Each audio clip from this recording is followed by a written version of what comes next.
Okay, so again, hello, and it's really good to see you. Good to see some friends' names up there, and the group in the beautiful meditation room. So what I want to talk about tonight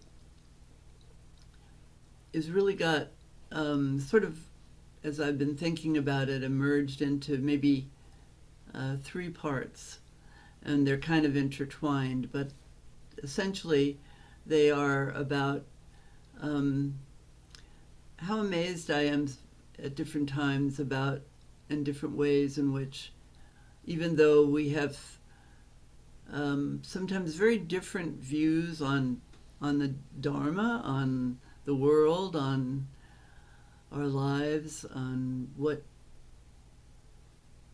we need, and is that for so many of us, we keep coming back, and we keep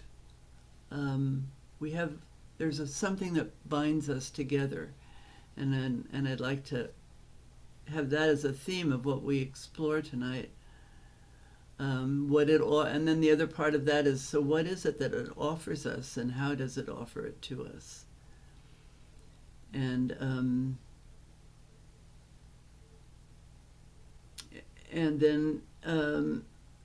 then what is, and in that I would like to offer what I see as some of the things that are the heart of this practice, and it's in very mostly in very unique ways. So and to start with, I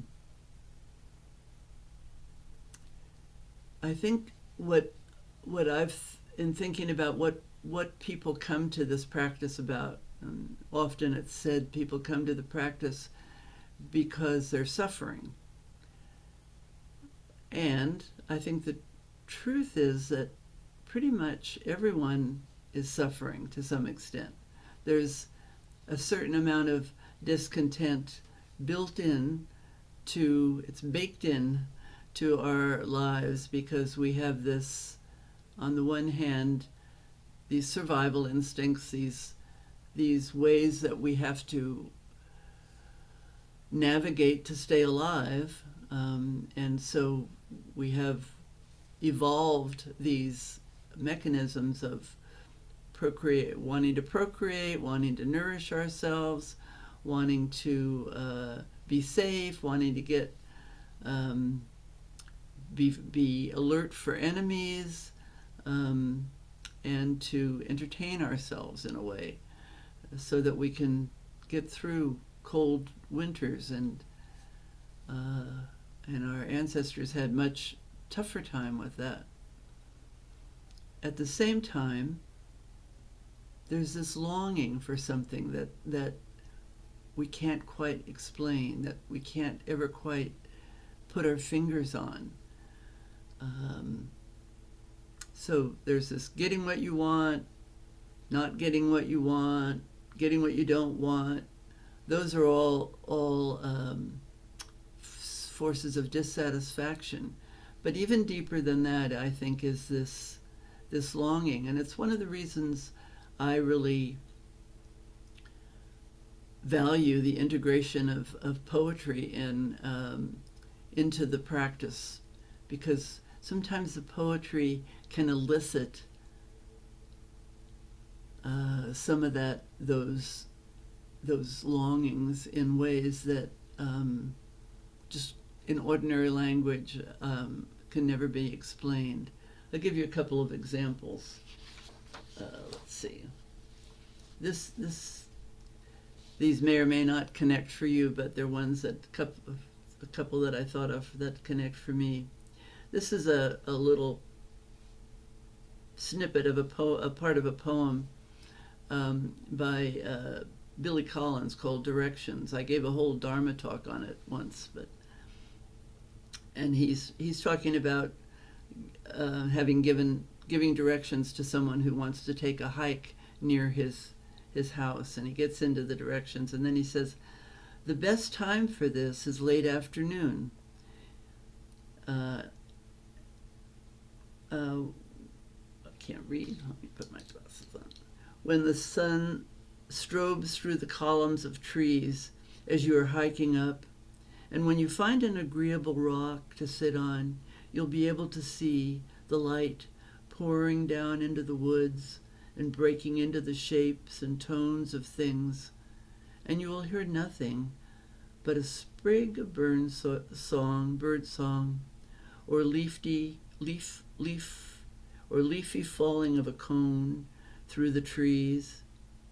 And if this is your day, you might even spot a hare or feel the wing beats of geese driving overhead towards some destination. But it's hard to speak of these things, how the voices of light enter the body and begin to recite their stories, how the earth holds us painfully against its breast of humus and brambles, how we will soon be gone. Regard the entities that continue to return, greener than ever, spring water flowing through the meadow and shadows of clouds, passing over the hills and grounds, where we stand in the tremble of thought, taking the vast outside into ourselves.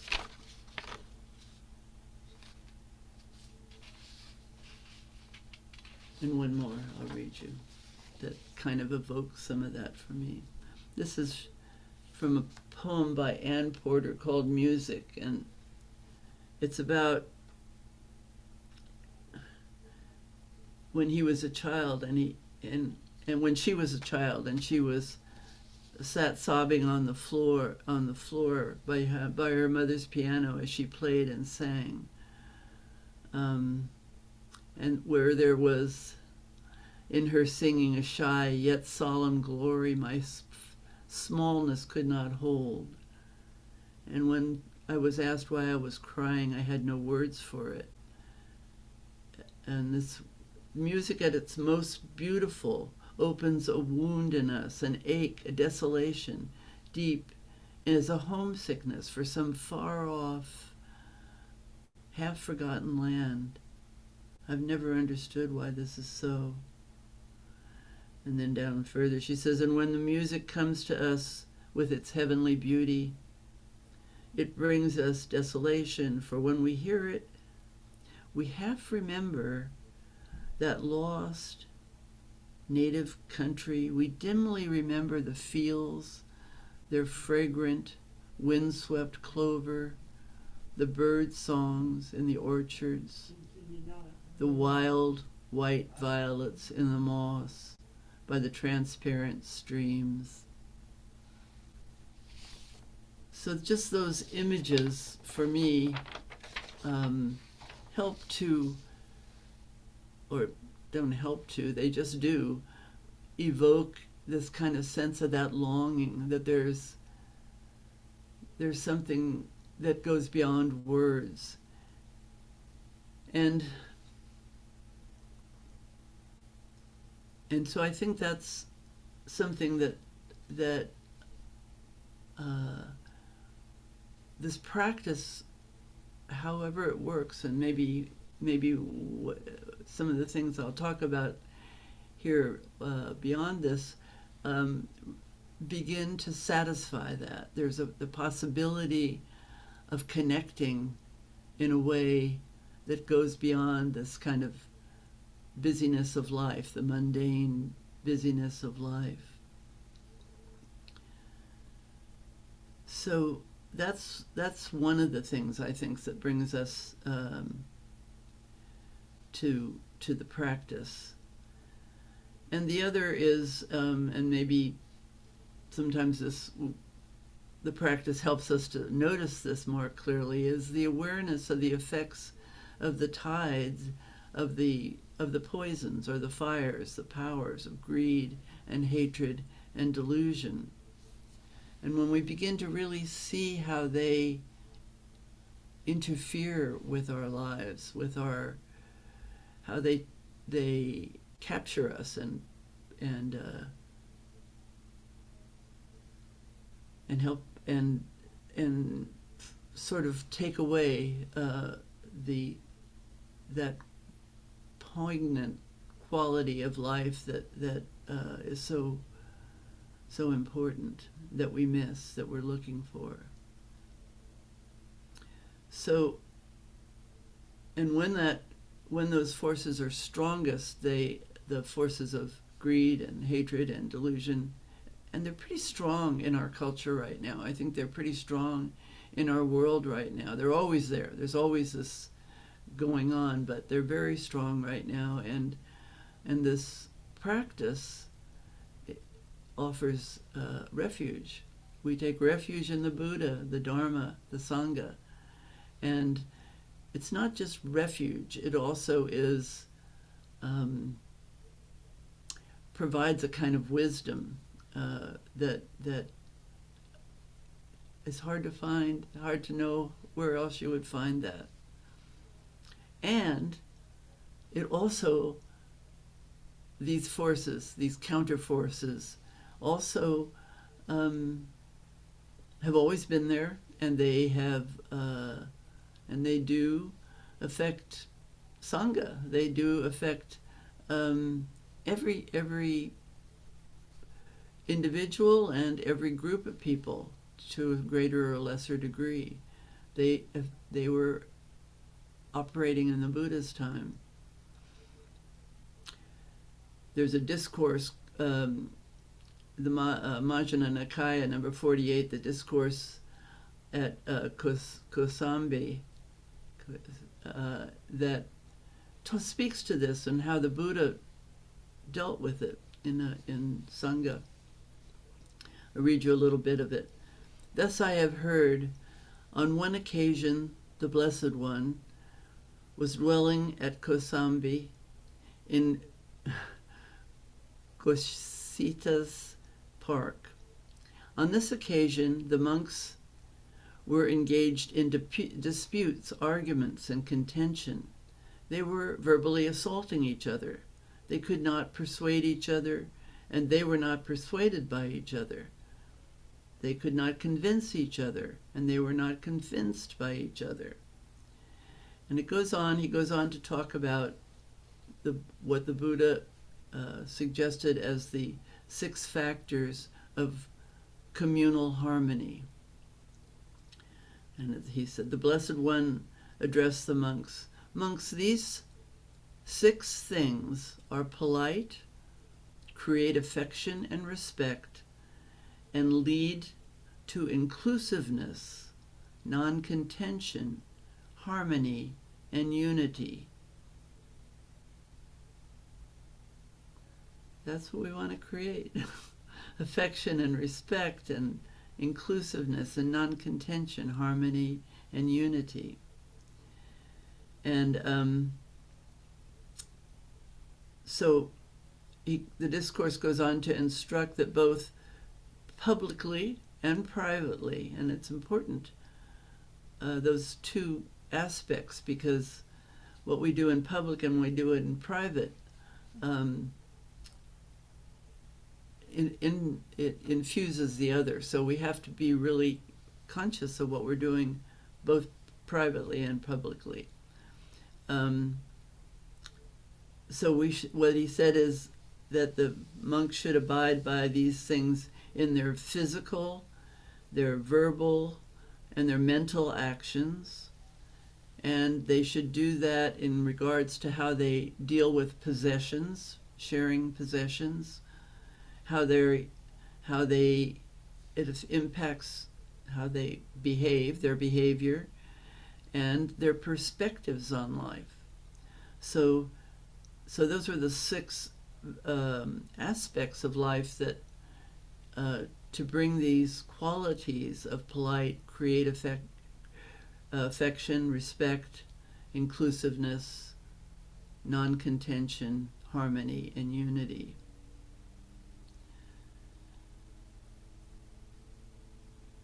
And I think that's what we try to do. And that's, I think, those are guidances that are part of what we try to do in nurturing and cultivating these practices of the Eightfold Path, the Brahma Viharas, these spiritual qualities. So some of the other things that came up for me that seem to me are hearts of the Buddhist practice and that really give us sustenance in our lives. One is just community and the power of Sangha.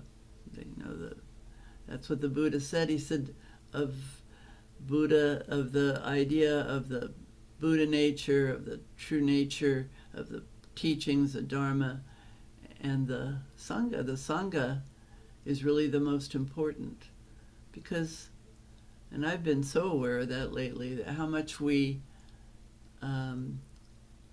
rely on each other and learn from each other and support each other, provides us with respite, provides us with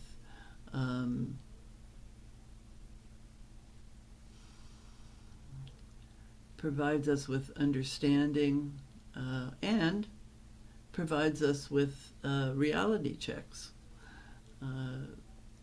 because we can trust, and there's safety in that. Another thing that this practice opens us up to is, and through Sangha is one way, but just the whole truth of the experience of our interdependence. Thich Nhat Hanh said, "Today we need a collective awakening, a collective shift of consciousness. The fog of amnesia, of separateness. We are not protecting the rainforest. We are part of the rainforest, protecting itself. We are a manifestation of this shape-shifting energy flow, consciousness, as is everything else. We are a manifestation of it. Adam and Eve became aware that they are naked, self-conscious, and then separate. The Buddha demonstrated the next stage. When Buddha was challenged by Mara on the night of his enlightenment, he touched the earth and he bore witness to this fact that we are interdependent, that all of this, our experience, is part of this. I love that line, we are a manifestation of this shape-shifting energy flow, as is everything else.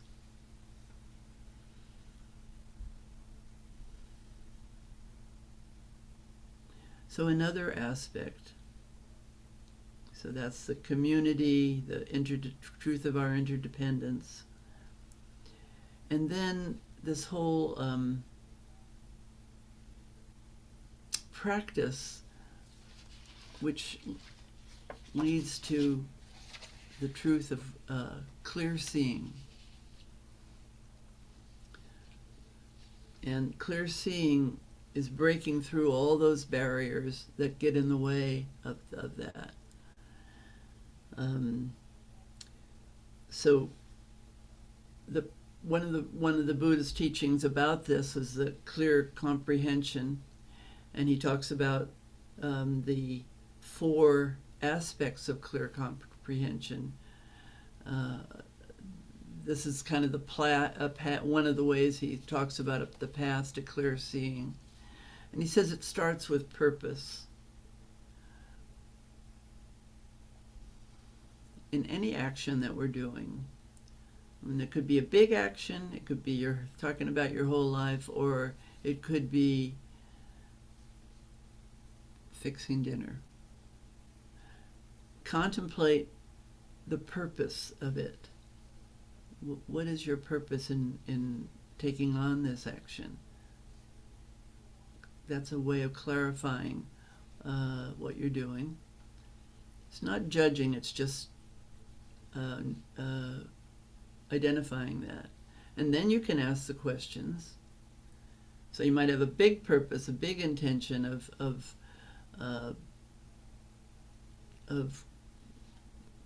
having clear vision of everything, of having peace, of having contentment, equanimity, all these wonderful aspirations. And if you fit what you're doing into those, you can ask in this purpose what's the suitability of it? If you want to make, if your purpose is to fix a nice dinner and you're watching a TV news 24/7, you're not going to get there. So the next thing is, when you've looked at suitability, what pasture am I roaming in right now? What am I surrounding myself with in order to how does that fit with our purpose? And then the last of the 4 steps to clear comprehension is non-delusion. So this need to be really honest in our looking at what we're doing in regards to our purpose. And I think as we do that, as we follow a path like this, it's important. And I think another aspect of this teachings that are so helpful is it's not about judging ourselves or punishing ourselves or rejecting. It's about bringing qualities of understanding and compassion to whatever we discover in this process. We're discovering and we're offering room for it to be understood, and there's a natural growth and a change that comes from that. And that requires another aspect of the teachings, which are and of the practice, which is to experience safety and trust in each other, in ourselves, in our deepest understanding of ourselves. And this grows in Sangha. It grows partly from periods of dissension and disagreement, because we have to go through difficulty in order to be free of it, to be free. I remember John Travis saying, I don't know, he said it a lot of times, I guess, but you have to have a self to let go of a self. And to have a self, you have to understand the nature and the truth of suffering. I have this little great-granddaughter who's just adorable, and she's 21 months old right now, I think. And she's so happy, she just, she's just totally trusting, totally just open to the world. And I talked to her father on the phone a couple of days ago, and she said, well, she cut her chin. She fell and cut her chin, and she had to go have stitches in her chin. And I said, well, that's life, and we have to go through, and that's a little bit of the suffering that leads to understanding. It starts with a cut on the chin. So, remember Ram Dass said once that once you've found this path and experienced some of the fruits of it, you may wander off sometimes, or you may take a side path, but you'll always come back, because the discovery of the truth of a moment of peace, a moment of clear seeing, changes everything. So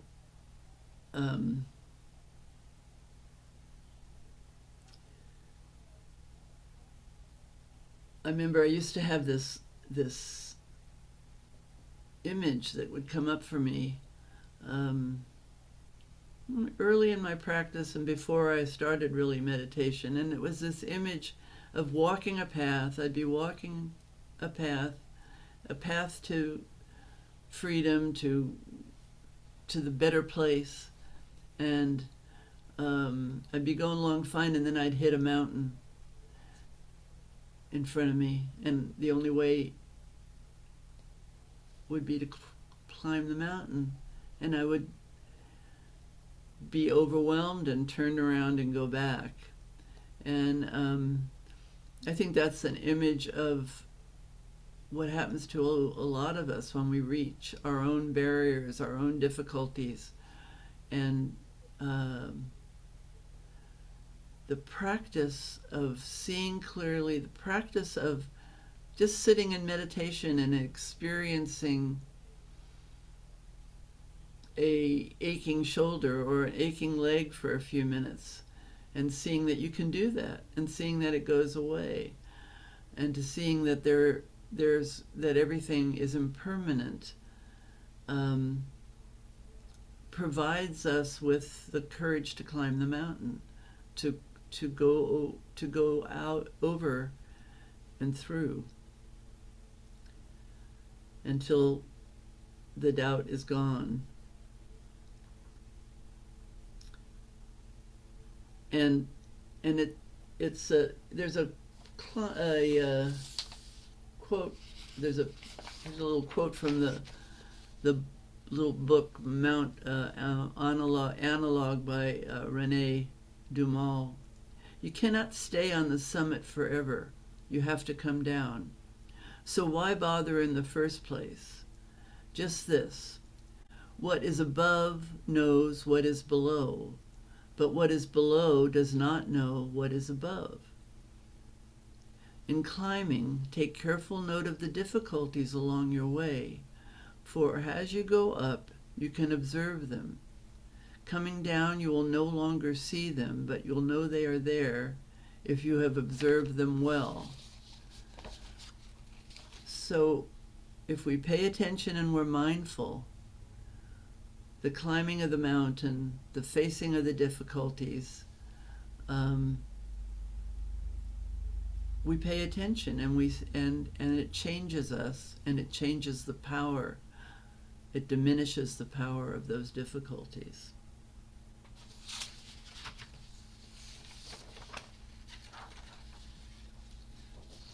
So, a couple more things here.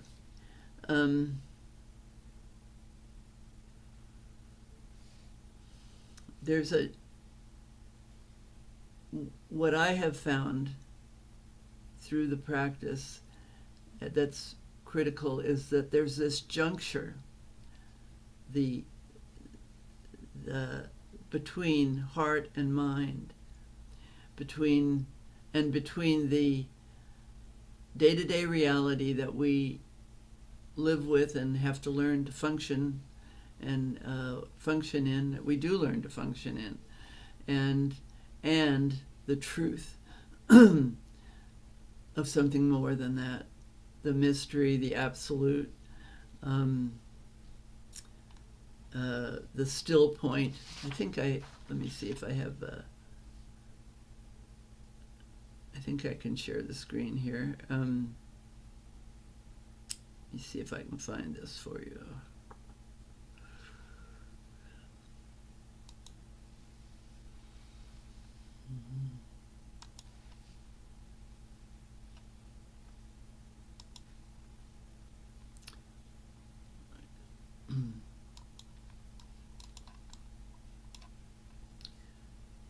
Well, let's see. I don't know if I can.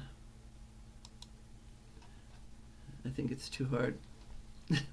So, but essentially, it's this still point, which T.S. Eliot talks about. At the still point of the turning world, neither flesh nor fleshless, neither towards, neither from nor towards, at the still point there the dance is. but neither arrest nor movement, and do not call it fixity, where past and future are gathered, neither movement from nor towards, neither ascent nor decline, except for the point, the still point. There would be no dance, and there is only the dance. So in this place where we sit in quiet and we experience all the comings and goings in our mind, and at the same time we experience this peace, this truth, this stillness. And when those two come together, that's a moment of freedom. And we get through this practice, we get the guidance, the guideposts, the teachings, the lists. They're all different ways to help us navigate through the difficulties, through the two different tides. This is a practice that's called against the tide, but really it's about being willing to experience the tide without fighting it, without attaching to it, and at the same time be aware of the truth of this still point in the ever-changing moment. It's incredible. We're trying to find this balance in our lives, and it's an ongoing process. I don't think it ever ends because we have to stay aware and be with it. And the last one of the other things that I think this practice teaches and encourages and validates, supports, is curiosity, because curiosity is the antidote to fear and avoidance and separateness, closing ourselves off from experience because we're scared. I was just finished reading the book How We Live is How We Die by Pema Chodron, and at towards the very end, she brings up the story of Ishi, who was a part of a tribe in the Northwest that he was the lone survivor of, and a scientist, Krober, took him on, took care of him, and met him and clothed him. He took the clothing. He was in rags. He was starving. Clothed him and helped him to get some nourishment. And they could hardly communicate. They couldn't really communicate at first. But he took him on a train back to I think it was Palo Alto or something, and eventually Ishi learned to talk and to communicate. And when this Professor Krober asked him about some things, and Ishi said, where I lived, we were terrified of trains. All we knew was they emitted all this smoke and they made all this noise, and we thought they were terrible monsters, and we would run and hide when we saw them in the area. And so the professor said to him, well, how come you got on the train then? And he said, well, because I was more curious than I was afraid. And I think that's a wonderful way to see our journey. Can we be more curious than afraid? I have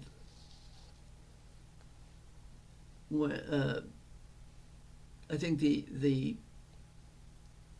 purpose that I would describe for myself is that I would like to live in calm abiding, and I live in calm abiding with curiosity, with compassion, and with not only compassion for the sadness and suffering of the world, but for my own distortions, my own barriers, and this willingness to cultivate this willingness to be present for whatever arises. And just one last thing here.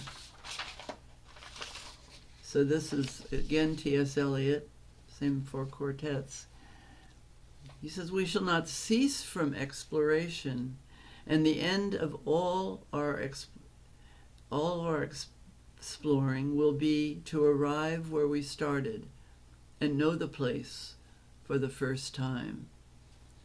We shall not cease from exploration, and the end of all our exploring will be to arrive where we started and know the place for the first time."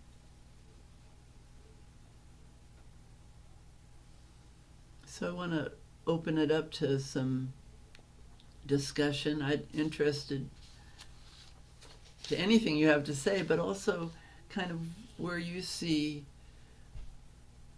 for yourself the heart of this practice, or what is it that brings you back or keeps you engaged in the practice?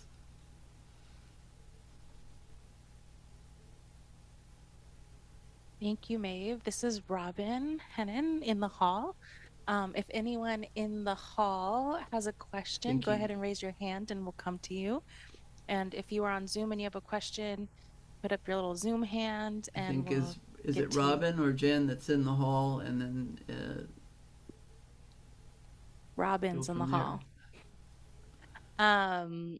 Anyone have a question, a comment, something they'd like to share? All right. Go ahead and say your name, talk in like an ice cream cone. Like an ice cream cone. This is Robert. Thanks, Maeve. That was lovely. You were talking about the heart-mind connection and the still point. Can't hear you. Can you hear me now? Can you hear me? No? I don't think talking louder is going to help. So Maeve, this is Marcia. You can't hear in the meditation hall? Oh, wait. I see. I don't have my... You have to put on your mic. My earring, I didn't have my ear thing in. You hear me, Maeve? Yeah, I do. Okay, I'll try it again. Thank you. That was lovely. You were talking about the heart-mind connection and the still point. Yes. It's something I've been focusing on. I actually have a voodoo doll in my room, and I have a pin in the throat chakra. And somehow I think that the still point is actually a blockage. And right there, and when you talk about the heart-mind connection, I take it kind of literally, as far as, my mind is up here and my heart is down here, and in between is the throat, and it seems that gets in the way sometimes in the connection. And I just, I'm just tossing out there, see if you have any insight into that. Mm-hmm. And talks like tonight are why I continue my practice, because I have this curiosity, and thank you for helping with that tonight. Yeah. Well, I do have a response to that. It's really interesting because this point in my throat, right here, sometimes I do focus on it, and it's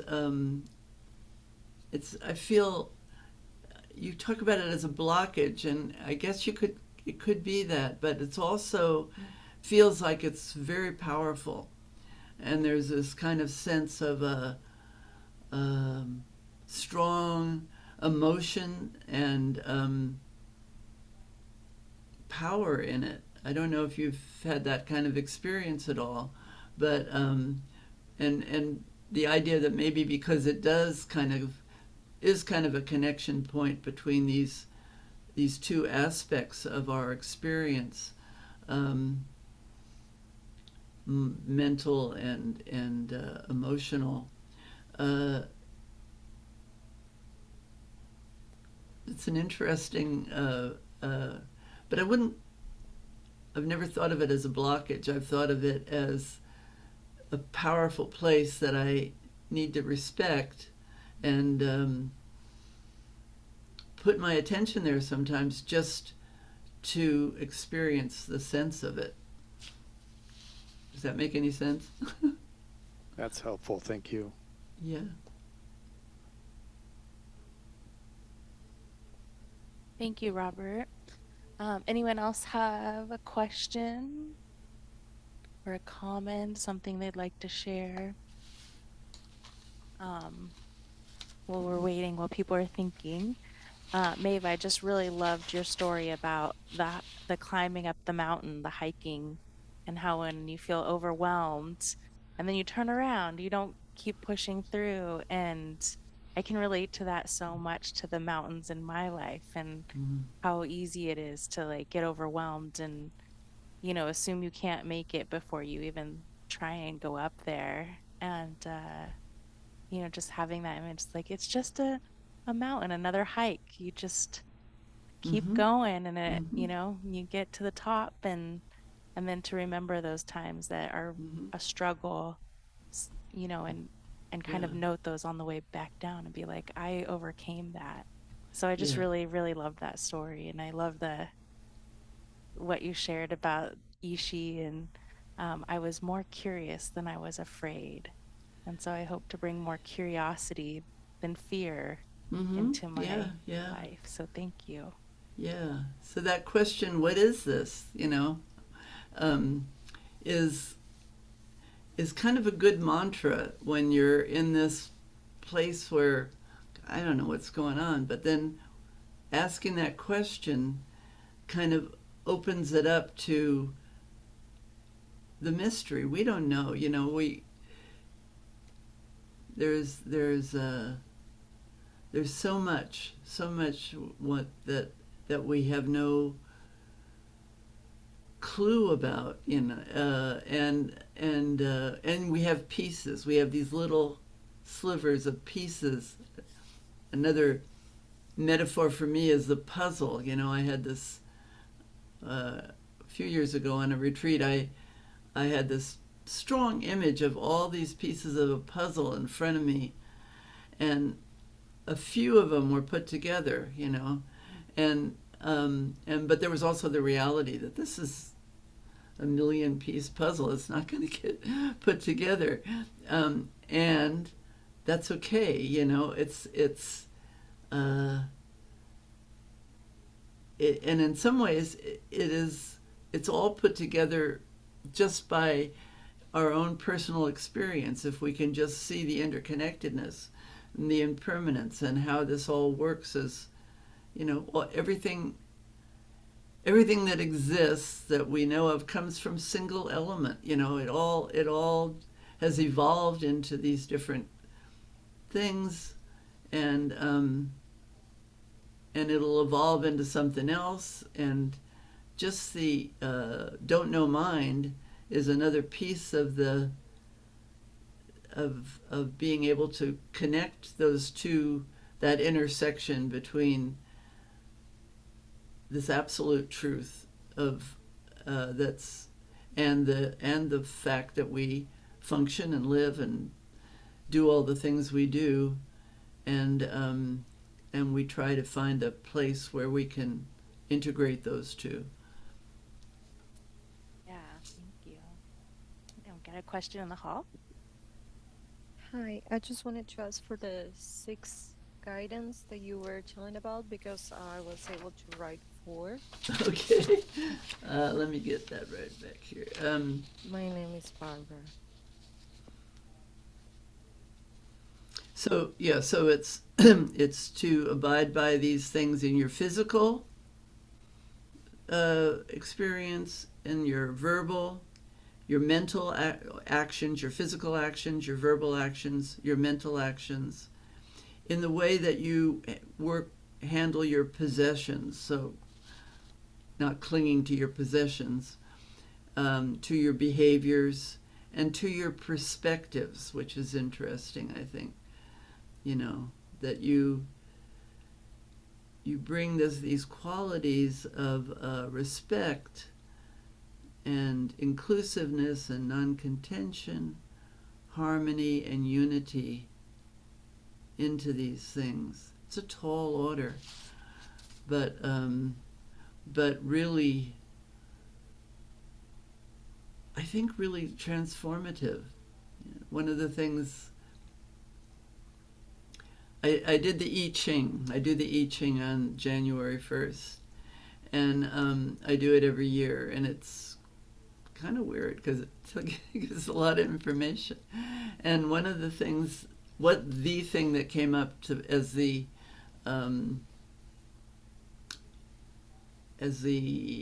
perspective for this year is retreat. And it said, there's a lot going on this is essentially what it said. There's a lot going on internally, externally, in the world, and you cannot change it. You know, it's going to happen. It's going to go through its cycle. And the best thing you can do is to just take time to retreat, to take care of yourself, to, you know, and those around you, to follow essentially these principles that the Buddha talked about, but don't go out and try to protest or contend, because it won't do any good, and it'll just create more suffering. So there's a lot of ways, you know, you can figure out your boundaries on that, but I thought it was, it felt right on to me. And I didn't just do this by myself, I did this with some other people, so that everyone felt like more than one person's energy went into coming up with this hexagram.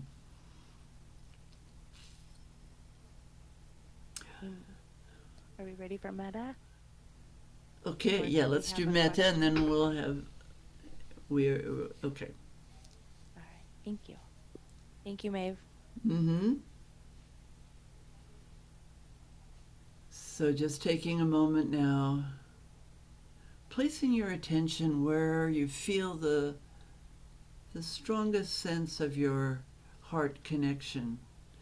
Could be in your throat, it could be in your chest, it could be in your belly, it could be anywhere. Just invite yourself to connect to that sense.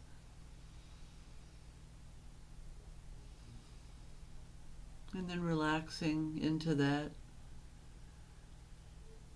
and just feeling these starting with a sense of appreciation and gratitude for this practice, for the Sangha, for the sense of community, for the sense of,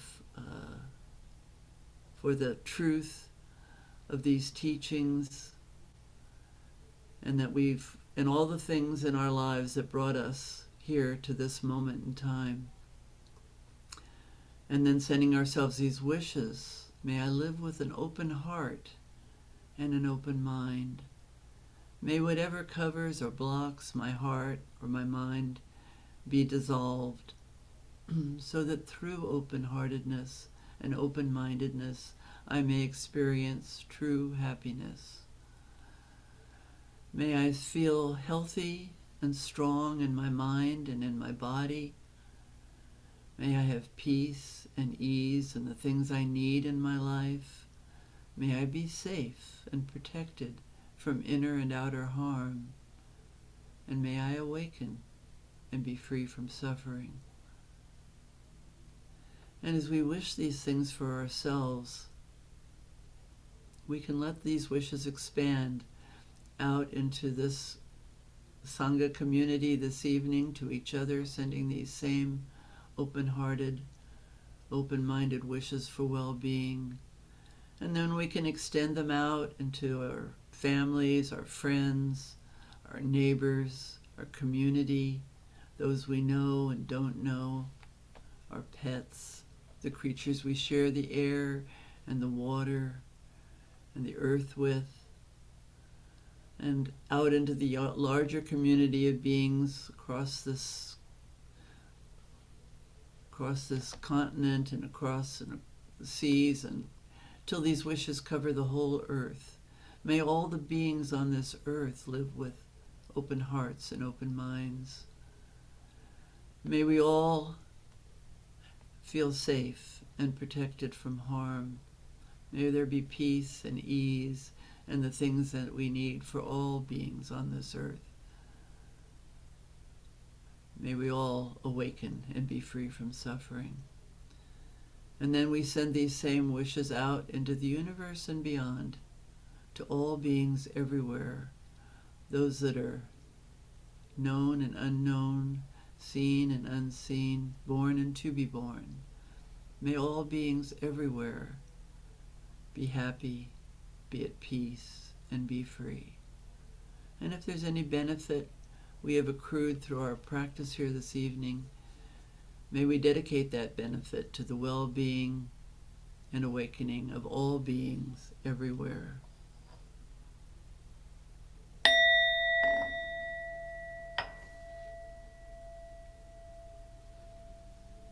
And now Jen has a few words for us.